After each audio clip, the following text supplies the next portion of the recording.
একটি বিষয় হচ্ছে আমি দীর্ঘ কিছুদিন ধরে ভারতের এনডিটিভিতে আমি শিক্ষানবিশ আমি সাংবাদিক হিসাবে বাংলাদেশে স্পেশাল করেসপন্ডেন্ট হিসাবে আমি তাদের বিভিন্ন অনুষ্ঠানে এবং আমি থাকি এবং আমি তাদের সাথে আমি বিভিন্ন নিউজ করি।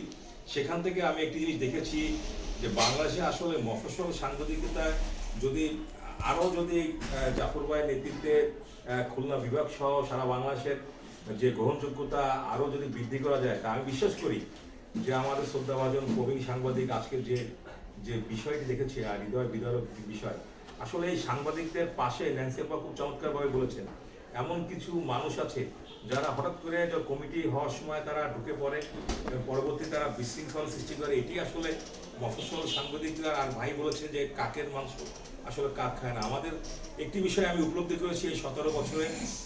আমি মানবাধিকার বার্তা নামে একটি একটি একটি মাসিক একটি পত্রিকার মাধ্যমে আমি এসেছিলাম 17 বছর আগে।